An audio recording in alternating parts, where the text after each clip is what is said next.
नमस्कार, सुबह के 10 बजने वाले हैं। वक्त है अपना बिहार का। आपके साथ मैं हूं शिप्रा झा। क्या बाढ़ का निकलेगा समाधान? हम ये सवाल इसलिए पूछ रहे हैं क्योंकि बिहार में कई सारी नदियां उफान पर है और देखिए, बिहार में बाढ़ हर साल तबाही लेकर आती है। सैकड़ों मौत होती है, हजारों लोग विस्थापित होते हैं, लोग घरों से बेघर हो जाते हैं। लेकिन अब बाढ़ की समस्या का स्थायी समाधान निकलने वाला है क्योंकि जेडीयू के सांसद संजय झा ने इसके लिए बड़ी पहल की है। समस्या के समाधान के लिए संजय झा काफी गंभीर हैं। उत्तर बिहार में बाढ़ के स्थायी समाधान के लिए केंद्र सरकार ने एक हाई लेवल कमेटी बनाई है। पटना में संजय झा के आवास पर केंद्र सरकार के गठित उच्च स्तरीय समिति के साथ बैठक में सांसद संजय झा ने बिहार के जल संसाधन मंत्री के रूप में अपने अनुभवों को साझा किया और उसी के आधार पर उन्होंने कमेटी को अपने सुझाव दिए हैं। उन्होंने कहा कि समिति की रिपोर्ट के आधार पर बाढ़ के समाधान के लिए एक विस्तृत कार्य योजना तैयार की जाएगी। उन्होंने ये भी कहा कि एनडीए की डबल इंजन की सरकार उत्तर बिहार में हर साल बाढ़ के रूप में आने वाली आपदा को अवसर में बदलेगी।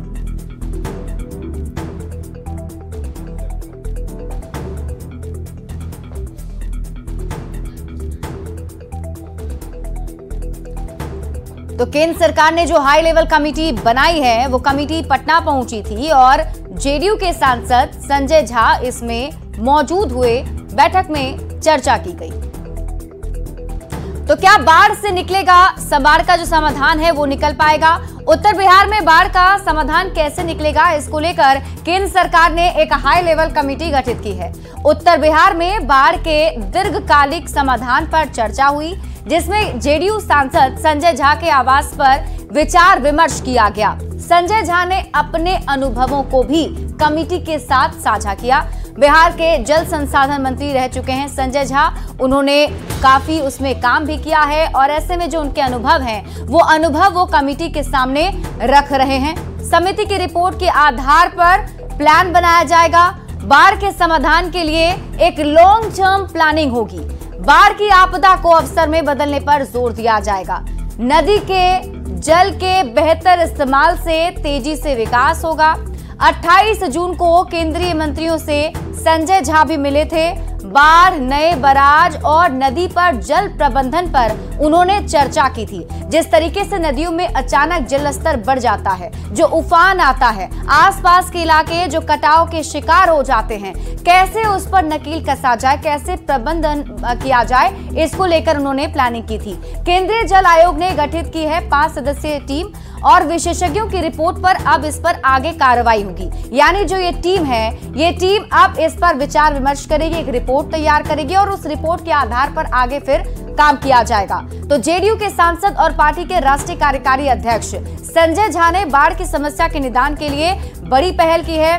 आपको बता दें कि 28 जून को निर्मला सीतारामन से भी संजय झा मुलाकात करके आ चुके हैं। बाढ़ के समाधान से जुड़े मुद्दों पर उन्होंने वित्त मंत्री से भी चर्चा की। निर्मला सीतारामन ने सुझाव को सुना और बाढ़ के प्रभाव को कम करने पर चर्चा भी की गई और बाढ़ के दीर्घकालिक समाधान पर चर्चा हुई क्योंकि ये हर बार बिहार में बाढ़ का दंश झेलने को देखने को मिलता है। 28 जून को उच्च स्तरीय बैठक बुलाई गई। मीटिंग में संजय झा उसमें शामिल हुए और अब उसके बाद जब एक कमेटी बनाई गई है, वो कमेटी जब पटना पहुंची है तो संजय झा के आवास पर ही कमेटी ने मीटिंग की और इस मीटिंग में संजय झा ने अपने अनुभवों को उनके सामने रखा। बाढ़ की समस्या से निजात के लिए हाई लेवल मीटिंग हुई और इस मीटिंग में विदेश मंत्री एस जयशंकर भी शामिल हुए। केंद्रीय जल शक्ति मंत्रालय के सचिव देवश्री मुखर्जी शामिल रहे। वित्त, विदेश और जल शक्ति मंत्रालय के सीनियर अधिकारी भी इसमें शामिल रहे और बाढ़ में किस तरीके से इस पर कंट्रोल किया जाए, बिहार में कैसे बाढ़ पर कंट्रोल किया जाए, इसको लेकर इस मीटिंग में चर्चा हुई है। अब आपको इस मीटिंग की बड़ी बातें बताते हैं। उत्तर बिहार में बाढ़ के प्रभाव को कम करने पर इस मीटिंग में चर्चा हुई। बेहतर जल प्रबंधन का खाका इसमें तैयार किया गया है। नए बराज के निर्माण के संभावना तलाशने पर भी चर्चा हुई। जल प्रबंधन का खाका तैयार करने पर चर्चा हुई। संजय झा ने अपने अनुभवों के आधार पर कमेटी के सामने अपने सुझाव रखे और सबसे बड़ी बात, जो नेपाल से आने वाली नदियां हैं उसी की वजह से ये बाढ़ जो है विकराल हो जाता है। तो किस तरीके से नेपाल से आने वाली नदियों की बाढ़ विकास में बाधा ना बने, इसको लेकर भी चर्चा हुई। बाढ़ से जान माल की सुरक्षा के लिए बड़ी राशि खर्च भी की जाएगी, इस पर भी चर्चा की गई। पुनर्वास के उपायों में भी बड़ी राशि खर्च होती है। मीटिंग में 5 सदस्यीय कमेटी के गठन का फैसला भी किया गया है। यानी ये मीटिंग जो है खास तौर पर बाढ़ से किस तरीके से निजात मिले, कैसे इस पे कंट्रोल पाया जा सके, इस पर चर्चा हुई। 5 सदस्यीय कमेटी अब क्या करेगी, आपको ये बताते हैं। नदियों के जल के बेहतर प्रबंधन के लिए ये कमेटी काम करने वाली है। नए बराज के निर्माण की संभावना ये कमेटी तलाशने वाली है। अन्य स्ट्रक्चर के निर्माण की भी अगर संभावना होती है तो इसका पता भी ये कमेटी लगाएगी और उसके बाद जो रिपोर्ट होगा उसके आगे काम किया जाएगा। इस समिति में कौन कौन से सदस्य होंगे इसके बारे में अगर आपको बताएं तो chairman lower Ganga basin organisation के मुख्य अभियंता अमरीश नायक चेयरमैन होंगे। सदस्य कौन होंगे तो गंगा बाढ़ नियंत्रण आयोग के डायरेक्टर संजीव कुमार इसके सदस्य रहेंगे। केंद्रीय जल आयोग के तहत BCD के डायरेक्टर SK शर्मा भी इसके सदस्य होंगे। जल संसाधन विभाग बिहार सरकार के प्रतिनिधि रविंद्र शंकर भी इसके सदस्य बनाए जाएंगे। लोअर गंगा बेसिन ऑर्गेनाइजेशन के सुपरिटेंडिंग इंजीनियर भी इसमें शामिल होंगे। और आपको बता दें ये कितना महत्वपूर्ण है, इसे आप इस बात से समझ सकते हैं कि हर साल बिहार में जिस तरीके से नदियों के जल स्तर में इजाफा होता है, बाढ़ आ जाता है, घरों में पानी घुस जाता है, लोग अपने अपने घरों में कैद हो जाते हैं। कई जगह तो कटाव की वजह से जो जमीन है वो भी नदी में समा चली जाती है। कई लोगों के घर नदी में समा जाते हैं, जिस वजह से उन्हें काफी दिक्कतों का सामना करना पड़ता है। हर बार हर साल ये तस्वीरें बिहार से निकलकर सामने आती हैं। खास तौर पर जो बिहार की उत्तर बिहार की जो नदियां हैं, कोसी, कमला, ये सारी नदियां उफान पर चली जाती हैं और इस वजह से ये मुश्किलों का सामना करना पड़ता है।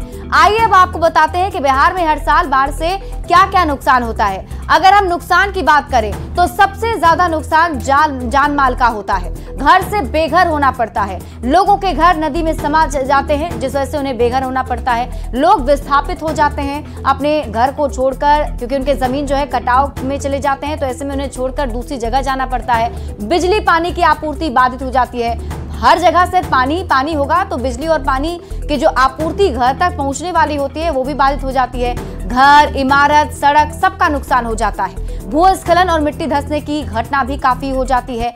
पशुओं के जान पर भी आफत आ जाती है। पशुओं के चारे का संकट हो जाता है।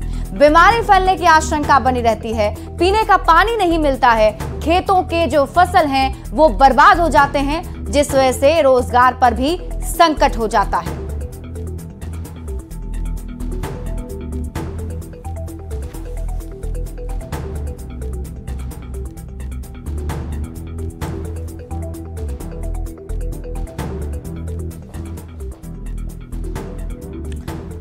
और इस पर विस्तृत चर्चा करने के लिए हमारे साथ दिनेश मिश्र जी जुड़े हुए हैं, जो कि इसके एक बड़े जानकार हैं। और आज हम उनसे ये चर्चा करके जानेंगे कि इस कमेटी की जो गठित की गई है, ये कमेटी किस तरीके से बिहार में बाढ़ पर कंट्रोल कर पाएगी। दिनेश जी, पहले तो बहुत बहुत स्वागत है आपका न्यूज़ 18 बिहार झारखंड पर। सबसे पहले जिस तरीके से केंद्र सरकार अब ये काम शुरू कर रही है, एक कमेटी बनाई गई है, उसको लेकर आप क्या लगता है, आपको ये कितना अच्छा कदम है या किस तरीके से बाढ़ पर कंट्रोल किया जा सकेगा? देखिए, मुझे पहली बात जो कहनी है वो ये कि जो बाढ़ से प्रभावित क्षेत्र हैं या जहां सरकार कोई योजना लेकर के जा रही है वहां के लोगों को, वहां के जो मुअज़्ज़िज़ लोग हैं उनको शामिल करना बहुत ज़रूरी है कि उनका भी कोई ना कोई वक्तव्य होगा। और मैं समझता हूं कि उनकी बात सुनी जानी चाहिए। हम अपनी मर्जी से, सरकारें तो करती आ रही हैं ना, ये काम तो समझिए कि 1947 से ही चल रहा है। लेकिन क्या हम लोगों ने अपना कभी मूल्यांकन किया? आप इस पर जवाब देंगे कि मूल्यांकन तो हमने किया। हमने national commission on floods appoint किया, हमने 94 में बिहार में कमेटी अपॉइंट की और उसने अपनी रिपोर्ट दी, वो सारा कुछ किया। एक्शन क्या हुआ उस पर? खाली ये बता देना कि 64.61 या 68.81 हमारा फ्लड प्रोन एरिया है और वो बढ़ता जा रहा है। तो इसका जवाबदारी किसके ऊपर आए, वो क्यों बढ़ रहा है? जाहिर है कि आप और क्या कुछ सुझाव देना चाहेंगे? क्या लगता है, जिस तरीके से अगर हम देखते हैं हर साल ये जो बाढ़ की स्थिति होती है, बताया जाता है कि नेपाल की तरफ से जो नदियां हैं, नेपाल में ज्यादा बारिश होने की वजह से वहां से जो पानी है बिहार में आता है और इसका असर पड़ता है। और कई बार ये भी बताया जाता है कि नेपाल में कुछ हम कंट्रोल नहीं कर सकते तो इसलिए बाढ़ का सामना करना पड़ता है। क्या ठोस उपाय क्या है इसका? देखिए, ठोस उपाय तो सीधी सी बात जो मेरे समझ में आता है कि नेपाल पर हमारी निर्भरता कितनी है, वो तो सच है कि सारा पानी वहां से आता है, लेकिन हम लोगों ने योजनाएं बनाना शुरू किया था 1937 से। और जो कम से कम कोसी के जो बांध की बात चल रही थी, वो काम करेगा या नहीं करेगा वो एक अलग बात है, लेकिन उसका प्रस्ताव 37 में आया था और उसके बाद से हम लोग काम कर रहे हैं। मेरा ख्याल है 85-86 साल हो गया होगा उसको, प्रस्ताव को, और हर साल हम लोग यही बात दोहराते हैं कि हम लोग नेपाल से बात करने जा रहे हैं और उसके बाद से इसका समाधान हो जाएगा। तो 1 शताब्दी तो करीब करीब बीतने वाली है नेपाल से बात करते हुए।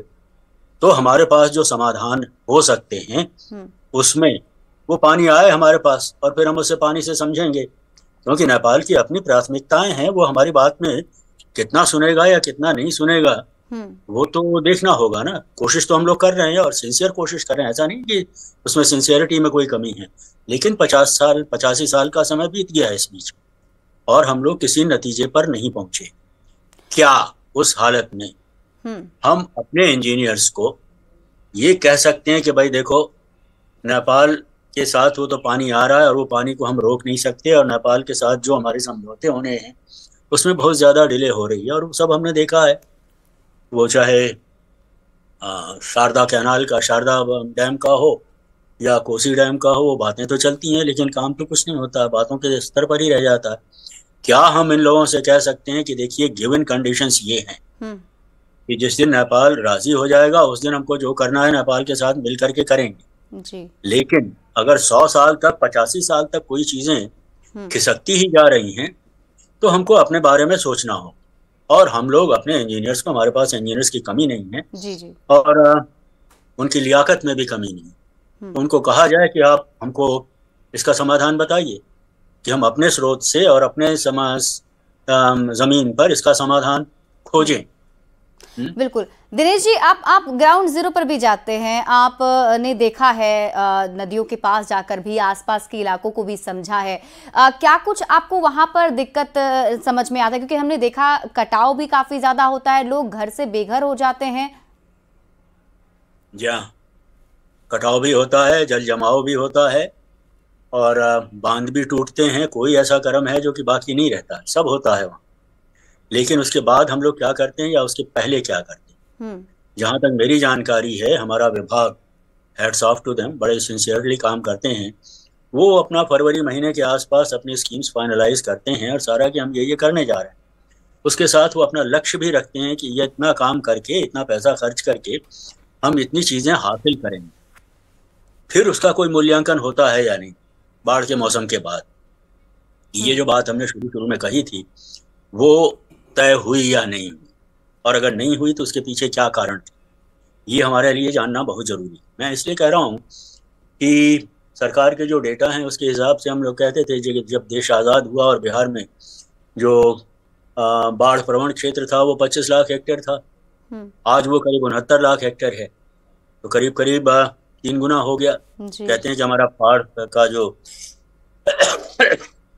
बाढ़ प्रभावित क्षेत्र है वो 73% है पूरे स्टेट का। अगर 73% है हमारे गांव का, हमारे राज्य का, तो उसको कभी हम लोगों ने मूल्यांकन करने की बात सोची क्या कि हमने जो ये बातें करने के लिए जो प्लान किया था उसका फल क्या निकला? आज भी हम वही बात कर रहे हैं जो कि हम 1951 में करते कि हम क्या करेंगे, और हमारा इतना नहीं हो रहा। और कम से कम इतना तो हम लोग कबूल करते हैं कि वो 4.61 या जो कुछ भी है 68.8 हमारा फ्लड प्रोन एरिया है। कौन रिस्पॉन्सिबल है इसके लिए? बिल्कुल, कौन इसको देखेगा और कौन पब्लिक को सेटिस्फाई करेगा कि देखो इसमें ये गलती हुई थी और हम इसको करेक्ट करने जा रहे हैं? ये तो बात करने से नहीं चलेगा। हमारा 25 से 68 हो गया, के पीछे कुछ ना कुछ तो सोचना पड़ेगा। बिल्कुल, आप जिस तरफ इशारा कर रहे हैं और जो सुझाव आप दे रहे हैं उस पर भी बातचीत होनी बहुत जरूरी है। बहुत बहुत शुक्रिया दिनेश मिश्र जी हमारे साथ जुड़ने के लिए और बातचीत करने के लिए। तो देखिए, बिहार में बाढ़ की समस्या जो है वो किसी एक बार की बात नहीं है, बल्कि हर साल इसी तरीके से बाढ़ के लोग, बिहार के जो लोग हैं वो बाढ़ का दंश झेलते हैं। ऐसे में अब बिहार में बाढ़ की समस्या के समाधान के लिए सांसद संजय झा भी काफी गंभीर हैं। उत्तर बिहार में बाढ़ के स्थायी समाधान के लिए केंद्र सरकार ने हाई लेवल कमेटी बनाई है और पटना में संजय झा के आवास पर केंद्र सरकार के गठित उच्च स्तरीय समिति के साथ बैठक में संजय झा ने अपने अनुभवों के आधार पर कई सुझाव भी दिए हैं। अब बाढ़ की समस्या को लेकर सियासत भी शुरू हो गई है। आरजेडी ने उच्च स्तरीय समिति को आई वॉश बताया है। कांग्रेस ने भी कमेटी पर सवाल खड़े किए हैं, लेकिन बीजेपी और जेडीयू का कहना है कि इस कमेटी के जरिए बाढ़ की समस्या स्थायी समाधान होगा। और केंद्र सरकार गंभीर होती तो इस बैठक में बिहार सरकार के स्तर से माननीय मुख्यमंत्री और केंद्र सरकार के स्तर से माननीय गृह मंत्री और जल संसाधन मंत्री होते। लेकिन अफसोस की बात है कि ये सिर्फ आई बात किया जा रहा है। देखिए, बिहार सरकार के नीयत पे सवाल उठती है। बार बार कई बार कमेटियां बनी, लेकिन उसका क्या रिजल्ट हुआ? कुछ भी रिजल्ट नहीं हुआ। ये सिर्फ आम जनता के आंखों में धूल झोंकने जैसा है। कमेटी बनती है लेकिन कार्रवाई नहीं होती। बिहार में प्रचंड बाढ़ जो आती है, 70 साल से इसका निदान नहीं हो सका है। माननीय प्रधानमंत्री जी ने बिहार पर विशेष ध्यान रखते हुए बाढ़ के परमानेंट सलूशन के लिए एक उच्च स्तरीय कमेटी बनाई है और उस बाढ़ के आपदा को अवसर में बदलने के लिए, उस बाढ़ के पानी से कुछ विशेष परियोजना चालू करने के लिए इन लोगों ने एक ठोस कदम उठाने का प्रयास कर रहे हैं। आदरणीय संजय झा जी जब तक बिहार में जल संसाधन मंत्री रहे, इस दिशा में उन्होंने खूब काम किया है। अब राज्यसभा में दल के नेता हैं, लगातार केंद्र सरकार के जल शक्ति मंत्रालय से उनकी बातचीत हो रही है, आइडियाज एक्सचेंज हो रहे हैं, कमेटी बनी है, उनके साथ लगातार उनकी बैठकें हो रही हैं। बिहार के सभी लोग आशान्वित हैं कि आने वाले समय में इस समस्या का संपूर्ण निदान होगा, जो बिहार के लिए एक बड़ी सौगात होगी। और देखिए, बिहार में जहां नेपाल से सटी नदियां उफान पर हैं, वहीं मानसून के एक्टिव होते ही पटना में गंगा के जलस्तर में तेजी से वृद्धि हो रही है और पानी अब सीढ़ियों को छूने लग गया है। जिला प्रशासन ने भी जलस्तर में वृद्धि को देखते हुए अलर्ट जारी कर दिया है और रात में नाव के परिचालन पर रोक लगा दी गई है। मौसम विभाग ने फिर से अगले 48 घंटे के लिए मध्यम से भारी बारिश को लेकर अलर्ट जारी कर दिया है। गांधी घाट का जायजा लिया है न्यूज 18 संवाददाता रजनीश कुमार ने। बिहार में मानसून के एक्टिव होते ही गंगा के जलस्तर में लगातार इजाफा देखने को मिल रहा है। इसको लेकर पटना जिला प्रशासन ने अलर्ट भी जारी कर दिया है। साथ ही रात के वक्त नाव के परिचालन पर रोक लगा दी है। यानी दीघा घाट से लेकर कलेक्ट्रेट घाट हो या फिर गांधी घाट, सभी जगहों पर जो है जलस्तर में काफी वृद्धि देखी जा रही है। केंद्रीय जल आयोग की तरफ से लगातार मॉनिटरिंग भी की जा रही है। और बता दें आपको कि अभी जो वाटर लेवल है, यानी 5 सेंटीमीटर उसमें रोजाना वृद्धि देखी जा रही है। गांधी घाट की बात करेंगे तो कल तक 43.40 जो है वाटर लेवल था, यानी जलस्तर, लेकिन आज बढ़कर ये जलस्तर जो है 43.85 तक पहुंच गया है। तो कुल मिलाकर ये कहें कि लोगों से भी सतर्क रहने की अपील की गई है जिला प्रशासन की तरफ से। खासकर रात के वक्त जो है नाव परिचालन नहीं होगा, इसकी एक तरह से जानकारी भी दी गई है और जिला प्रशासन ने अलर्ट भी जारी किया है। सभी अनुमंडल पदाधिकारी जो है पूरी तरह से मॉनिटरिंग करेंगे और बिना निबंधन का कोई भी नाव जो है उसका परिचालन नहीं होगा। इधर मौसम विभाग ने भी अगले 48 घंटे के लिए 36 जिलों के लिए अलर्ट जारी कर दिया है और मध्यम से भारी बारिश की चेतावनी जारी की है। ऐसे में जो वाटर लेवल है उसमें और इजाफा होगा। बता दें आपको, खासकर नेपाल से सटे हुए जो इलाके हैं वहां पर भारी बारिश की चेतावनी जारी की गई है और जो नदियां हैं, खासकर बागमती, कमला, बलान, कोसी, महानंदा, परमान, ये नदियां जो है लाल निशान के पार कर गई है। दूसरी तरफ जो गंगा है उसमें भी लगातार जलस्तर में वृद्धि देखी जा रही है।